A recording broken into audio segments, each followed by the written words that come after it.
Hey everyone, it's Mr. Hollywood, and today I'm gonna give you guys like a semi-reflection of 2023 movies so far, and there are less than 2 months until 2024. And today I'm gonna give you some of my personal picks for stuff. So I'm gonna give you guys my most disappointing movie, my most surprising movie, my favorite movie this year so far, my most anticipated, and my biggest hot take of 2023 movies.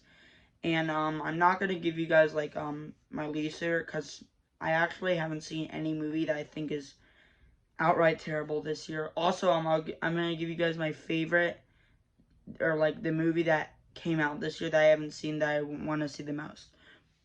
And to be fair, I think one of the reasons I might not have seen anything bad is because I haven't seen the FNAF movie. I heard that movie is really bad, so who knows if I will try to watch some movies that get maybe not as good reviews this year, so at the end of the year I can have a bigger ranking and not have every movie be good.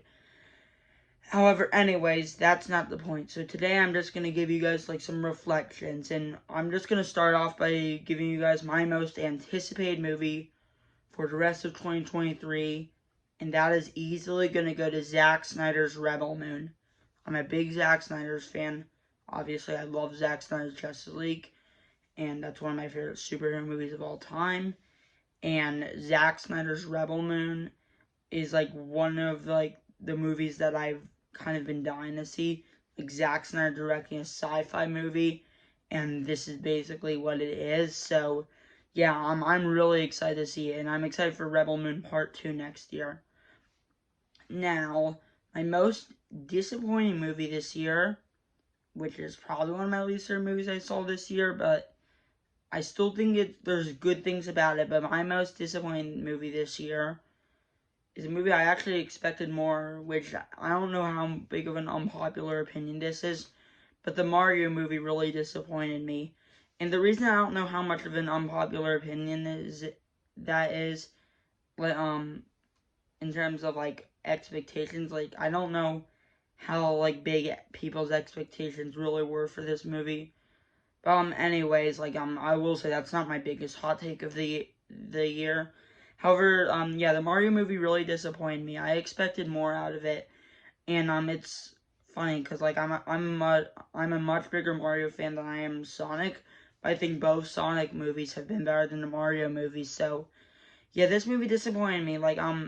And I honestly wish that it wasn't just filled with Nintendo references, that it actually had a story. That's what made the Sonic movie so great. And I do want to see it. Like I do think there will be a sequel to this, and I'm still gonna see the sequel. It's just I'm a little disappointed in this. Now, for my most surprising movie this year, that would go to Air. And I'm not going to even say this is one of my favorite movies of the year because there's quite a few that I like more. But in terms of movies that I had expectations for, this is a movie I had almost zero expectations for. Mainly because, like, I'm not, like, the biggest basketball fan. And also, like, it's surprising that, like, they made a movie not about Michael Jordan, but about the company, Air Jordan. And that really surprised me. So, I checked it out because it is Ben Affleck directing it, and I absolutely loved it. And I thought it had a totally compelling story and convinced us that Nike was once these underdogs. So yeah, I really liked Air, and it's probably the most surprising movie of the year. Now, as for my favorite movie this year that I haven't seen yet, and I know like I probably should have seen this, but that would be John Wick Chapter 4. The reason I should have is because I love the Mission Impossible movies, and I heard like John Wick is almost as good as Mission Impossible. So I've actually never seen any John Wick movies, if that's a dark secret, I guess. So I do want to try to watch all 4 John Wicks so I can include John Wick Chapter 4 at the end of the year ranking. But yeah, for now that's probably the movies that came out this year that I haven't seen, that's the one I want to see the most. And now for my favorite movie this year. A lot of people are probably going to go Oppenheimer. A lot of people are going to go Across the Spider-Verse. For me, those two movies are great, but none of them come close to my favorite movie of the year, and that would go to Mission Impossible Dead Reckoning Part 1. I mean, I loved Mission Impossible Fallout. It's one of my favorite action movies of all time.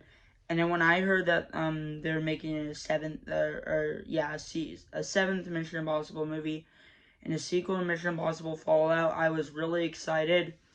And as I was walking in, I thought if it could just be almost as good as Mission Impossible Fallout, then I'd be satisfied. And as great of a film as Mission Impossible Fallout, that film isn't even in the same ballpark as the new Mission Impossible. Yeah, I adored the new Mission Impossible. It's probably my favorite Tom Cruise movie, which that's saying a lot because he's made some of my favorite movies of all time. But yeah, anyways, Mission Impossible Dead Reckoning Part 1. I don't think any movie will top it, but we'll see at the end of the year if some movie somehow tops it. But yeah, that is my favorite movie this year. And now for my biggest hot take. And I actually don't know how big of a hot take this is, because it feels like really divisive, that there's people that agree with me and people that disagree. However, my hot take is I think the Flash movie is amazing. And the reason I don't know how big of a hot take it is because this movie got awesome test screening reviews before it even came out. And there was like some hype of like best superhero movie since The Dark Knight. So it's like, I think that's actually probably a reason why people hated it, is because they expected it to be like one of the best things ever. And for them, it just didn't even come close. For me, I mean, I adored The Flash. It's actually probably a top 3 movie of the year. And I guess here's just another hot take. It's my favorite superhero movie this year. I know people say Across the Spider-Verse or Guardians 3. I understand that. Those two are awesome. However, I have a couple of problems with both of them. In The Flash, like, I understand people harp on the CGI. To be fair, I'm not going to say the CGI is the greatest and that they're wrong. However, I do think that that number is a little more blown up than it probably should be, because that's actually one of the only complaints I ever hear. But I think people, like, it gets very blown up. Now, to be fair, I think part of the reason is because of Ezra Miller, the controversy, I can't speak right now. But anyways, like, I think that's a reason why people might harp on the CGI, but it's like, yeah, like, and also, it's not, like, I barely hear people harping on some of the recent Marvel CGI, especially Quantumania, which I know people criticize it, but it doesn't get as blown up. So yeah, like, the Flash CGI, it isn't the worst thing ever. And now, could it have looked better? Sure. But that's like my only like a minor criticism, if any. But yeah, so The Flash I think is amazing, and even my least favorite superhero movie, Ant-Man and Wasp: Quantumania, is probably my least favorite superhero movie that came out. Even then, I think that gets a little too much hate.